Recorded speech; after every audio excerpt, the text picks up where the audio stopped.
यह है तुम्हारा मुल्क, यहां तुम्हारे आबाओ अजदाद की कब्रें हैं। उस वक्त मौलाना आजाद की ये सदाएं सुन करके लोगों ने अपने सरों की गठरियां उतार करके रख दी थी। आज उसी दिल्ली में मौजूद देश की संसद में एक बिल आया है जो हमसे उसी जामा मस्जिद की सीढ़ियों के सबूत मांगेगा, जो उन्हीं सीढ़ियों के पास अपनी कब्र में सोए हुए मौलाना आजाद को फिर से कब्र से सदा देनी पड़ेगी कि ये जो कब्र है वो मेरी कब्र है, ये किसी सरकार की जागीर नहीं है। सभापति महोदय, मैं जहां खड़ा हूं इसी संसद भवन के सामने सड़क के उस पार अपनी कब्र में सोए हुए भारत के पूर्व राष्ट्रपति फखरुद्दीन अली अहमद की कब्र है। शायद अब उस कब्र से भी सदाएं आए कि यह कब्र मेरी कब्र है, यह सरकार की जागीर नहीं है। हम डरे नहीं हैं, हम सिर्फ सरकार से अपील कर रहे हैं कि हमें अपना समझिए, हम आपके अपने हैं, इस देश के नागरिक हैं और आप ताकत में हैं। संख्या बल के आधार पर बिल हो सकता है आप पास करा लें, लेकिन आपको यह बात समझनी पड़ेगी कि हम तो वो तारीख हैं, जहनों में रहना है जिसे कागजी पुर्जे नहीं जो फाड़ डाले जाएंगे। जिस जमीन पर मैं खड़ा हूं यह मेरी पहचान है। आप आंधी हैं तो क्या मुझको उड़ा ले जाएंगे? आपको यह बात समझनी पड़ेगी। संविधान का आर्टिकल 14 हो, 29 हो, 30 हो, चीख चीख कर कहता है कि देश में सब बराबर के हकदार हैं। आर्टिकल 26 कहता है कि सबको अपने अपने मजहबी कामों के लिए मंदिर, मस्जिद, गिरजाघर, गुरुद्वारों का निर्माण करने का हक है और उसका रखरखाव का भी हक है। लेकिन डॉक्टर बाबा साहब अंबेडकर के संविधान को हर दिन कुचलने वाली है सरकार। देश के मुसलमानों से नफरत में इतनी अंधी हो गई है कि खुलेआम देश की संसद में देश सरकार के माइनॉरिटी मिनिस्टर साहब और होम मिनिस्टर साहब झूठ बोलते हैं और देश को गुमराह करते हैं, झूठ शब्द असत्य बोलते हैं। महोदय, अंडमान की जेल में काला पानी की सजा काटकर अपनी जान देने वाले मौलाना फजले हक खैराबादी हो या शेर खान अफरीदी हो, वो भी तो इसी जमीन के लिए अपनी जान दे रहे थे ना। सभापति महोदय, पाकिस्तान के खिलाफ लड़ते हुए अपनी जान देने वाले महावीर चक्र विजेता ब्रिगेडियर उस्मान हो या पाकिस्तान के पैटर्न टैंक उड़ाने वाला परमवीर चक्र विजेता वीर अब्दुल हमीद हो, वो भी तो इसी जमीन के लिए अपनी जान दे रहा था ना। और मंत्री जी, मैं इस सदन में अलल ऐलान ये कहता हूं कि जब भी इस देश की जमीन को लहू की जरूरत होगी, आपसे 2 कदम आगे इमरान खड़ा मिलेगा, ये मैं आपसे यकीन दिलाते हुए कह रहा हूं। सभापति महोदय, मैं सरकार से कहना चाहता हूं, हमसे हमारी इबादत गाहें तो मत छीनिए ना, हमारे घरों पे बुलडोजर तो मत चलाइए ना, हमारी कब्रों में तो हमें सुकून से सोने दीजिए ना।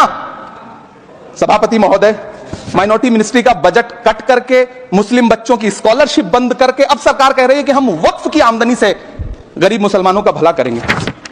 गुजरात की बेटी बिल्किस के बलात्कारियों की रिहाई के बाद उन्हें माला पहनाने वाली लोगों के नेता यह कह रहे हैं कि यह बिल मुस्लिम महिलाओं को उनका हक दिलाएगा।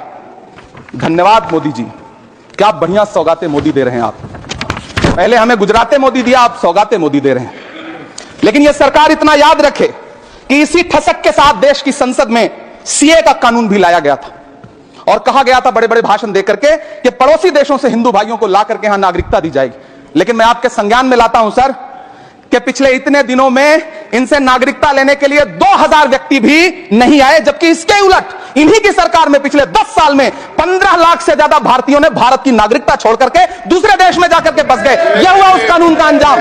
सभापति महोदय, इसी तरह की जिद के साथ किसानों के खिलाफ भी कानून लाए गए थे। जिस तरह आज वक्फ के फायदे गिनाए जा रहे हैं, उसी तरह से किसानों को भी कृषि कानूनों के फायदे गिनाए गए थे। लेकिन अंजाम क्या हुआ? 700 किसानों की शहादत लेने के बाद सरकार को अन्नदाता किसानों के सामने घुटने टेकने पड़े और कृषि कानून वापस लेने पड़े।